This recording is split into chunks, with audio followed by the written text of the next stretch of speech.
low self-esteem, a feeling of helplessness, alienation, and to be plagued by a variety of mental disorders. The workers, who were the most dissatisfied and whose mental health was the most impaired, were the least likely to vote or participate in community organizations. If you work in an environment where you're beaten up all the time, well, you're beaten up.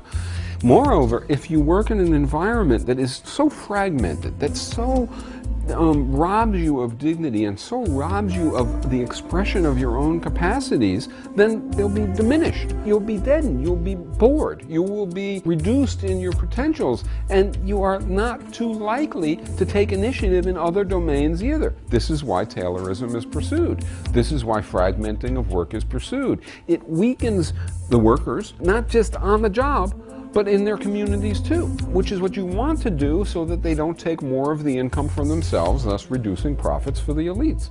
So it's a perfectly sensible policy, a perfectly sensible approach, a devil's approach, but a perfectly sensible approach from the point of view of those at the top who are trying to stay there and who are trying to advance. Moreover, if they don't, they just get wiped out. So it's not even really an option. What you'd have to do is to create a new kind of economy in which these situations and these conditions don't restrict our options.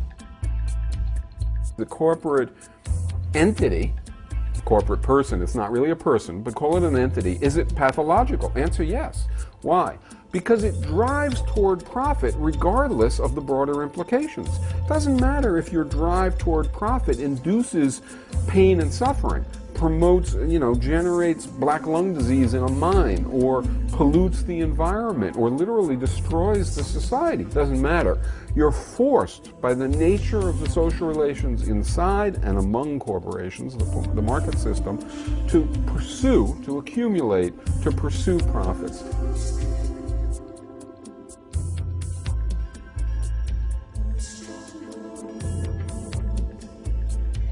If hierarchy is the defining characteristic of scientific management, it should not be surprising that it was met with great praise, not only by the capitalist world, but by fascists and authoritarian communists.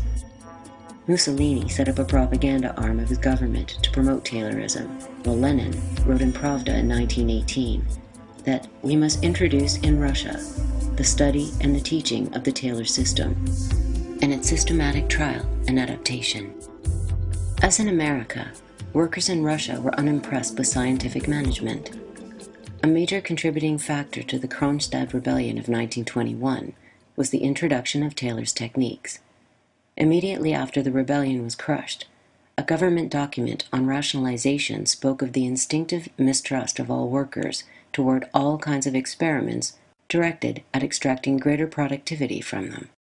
Workers at Kronstadt had envisioned a decentralized system where they would actually own and control their own work and resources, but Lenin had something different in mind. Socialism, Lenin wrote, is merely state capitalist monopoly, which is made to serve the interests of the whole people and has to that extent ceased to be capitalist monopoly. The new means of control have been created not by us, but by capitalism in its military imperialist stage.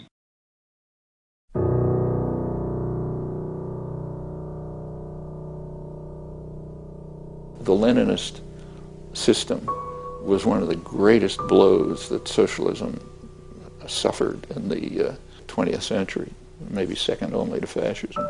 I mean, as Lenin took power, among its first acts, along with Trotsky, were to destroy the socialist institutions that had arisen in the pre-Bolshevik period. Soviets, factory councils, constituent assembly, which was dominated by left social revolutionaries, largely peasant-based. And of course they went to war against the anarchists, a major war to try to wipe them out, Makhno's army and so on. And there was a sort of a logic behind it. They were orthodox Marxists, unlike Marx, incidentally. They believed in a version of Marxism that said that revolution can't come in a backward peasant society, which is what Russia was. It was what we would now call a third world country, an undeveloped peasant society with some development, but owned by the West and so on. I mean, a highly educated and productive intellectual class, but that's also true of third world societies. So they thought this couldn't happen. So therefore we have to drive this backward population through industrialization by force, and then later on by the iron laws of history and so on and so forth will come to socialism. Of course, it's all nonsense, but so they essentially laid the basis for a totalitarian system with an ideological doctrine behind it. When the Soviet Union collapsed, I actually wrote an article saying this is a victory for socialism, small victory for socialism. I just couldn't get it published. Nobody knew what I was talking about. The world's two major propaganda systems, the West and the Soviet Union, they both determined to use the word socialism to refer to the totalitarian system of the Soviet Union. I mean, the West did it to discredit socialism. The Bolsheviks did it to try to gain, the credit associated with genuine socialism. Well, when the world's two propaganda systems agree, it's going to be very hard for people to extricate themselves from it. So now socialism, the term has been degraded to mean the form of totalitarianism instituted by Lenin, carried through by Stalin. And it was, going back to Spain, it was entirely natural that they should be in the lead in destroying the popular revolution. Bakunin, much earlier, had predicted all of this. He said that in the future, it'll be two forms. One form will be they'll take over the state, and they'll create a red bureaucracy, which will be the most vile and brutal regime the world's ever seen. And there are others who will understand that they can't take over the state, so they have to serve concentrated private power and state power. And they'll be the technical intelligentsia who, implement the policies of the masters in what we now call liberal democracies, which is a very good prediction. It's one of the few predictions in the social sciences that actually came true, which is one of the reasons why nobody ever studies it. It's much too dangerous, too insightful. In both the Soviet Union and the United States, ruling elites would set out to master the psyche of the average worker, and from the Hawthorne experiments came new insights. Researchers found that the very act of allowing workers to talk about their feelings reduced the possibility of agitation and rebellion. It made workers feel as if they mattered, even if the social relations remained fundamentally the same. The Hawthorne experiments, initially it was to be a purely scientific study, and science tries to get rid of unnecessary things. Let's make everything equal so there aren't any other factors than the ones we're controlling for. So they were trying to see what effect changing the lighting would have on how workers felt and also how much they produced. It wasn't any really quality concern, but quantity of production and worker satisfaction, which will ultimately affect the quantity of work as well. But to do that, they said, well, we don't want to have employees being disgruntled about this and that being a factor. So we will discuss with the employees what we are going to do. There were complete discussions, and the employees would suggest trying this and trying that.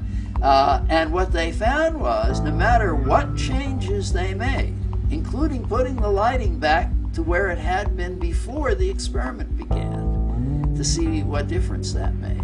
Every time they made a change, having discussed it with employees, production went up and employee satisfaction went up. Now, if it had been done in a democratic context, immediately the reaction would have been, let's look at the participation. But this was done in a hierarchical context. So what came out of it was a public relations school, industrial relations developed out of it. And most of that was taken as a way of trying to control employees by trying to manipulate them ideologically. Not that managers hadn't done that before, but now there was a whole school of doing that. And I would say the wrong lesson was learned. Yeah, put out a suggestion box so that employees can feel they're being asked, but you don't necessarily pay any attention to it. In a real teamwork organization or a participatory organization, employees get to take each other into account. They begin caring about each other. I've seen this going into a plant and seeing it develop over time, the amount of participation increase, and the attitudes of employees begin to grow, and the care that people have about each other. And then that can easily expand to care about the community. And also, work can be reorganized because people have a say. There are better ways to do things. If we are treated better, we'll work better, and so forth. Now, the broader social impact of doing these kinds of things, as we've seen earlier, hierarchical control makes people feel worse about themselves. It creates more mental illness, creates bad relations outside the workplace. Well, if people spend most of their time in a collaborative workplace, they become more collaborative. They care more about each other. You can have a democratic corporation, a worker-owned business, and a worker-owned business that really is managed by the workers, that uses the corporate form. And that gives us some hope because it's possible, at least theoretically, to reform corporations. Participatory economics is the name for a different way to do the economy. It's a different approach to accomplishing production, consumption, and allocation, economic functions, different than what? Different than capitalism, and different than what went under the name socialism, but I tried to describe as coordinatorism, as this class of engineers and managers and doctors and lawyers being at the top. So participatory economics, so Paricon is an alternative to all of that. It's a different kind of economy. In a participatory economy, in a good economy, instead of organizing economic life to keep a small sector of people on top and to enrich them beyond any sensibility, and to utilize productive apparatus even when it entails doing things that are a complete waste of time, building missiles that will never be used, on and on and on. Instead of all that, we would produce and distribute for purposes of human fulfillment and development.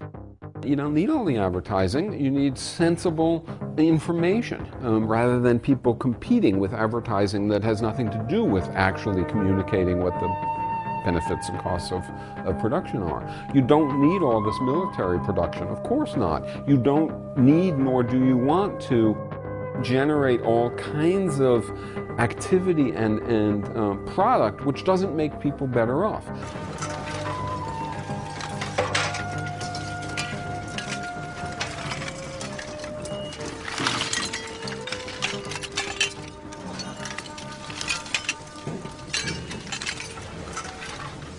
As workers around the globe continue to struggle for workplace democracy and equal rights, mass production continues apace. Taylorism combined with human relations make up the cornerstones of worker management in the 21st century. In China, scientific management has taken on nightmarish proportions. So extensive is the division of labor that millions of people are forced to perform roughly the same motion thousands of times a day. In the United States, workers in some assembly plants are required to be in continual motion for up to 57 seconds a minute. In Indonesia, sweatshops owned by corporations like Nike chart productivity down to 1,000th of a second. In offices and service industries, corporations are increasingly resorting to video surveillance and computerized monitoring. One of Frederick Taylor's descendants, John Taylor Gatto, has rebelled against his forebears' legacy. An award-winning teacher, he has also rebelled against the state of his profession.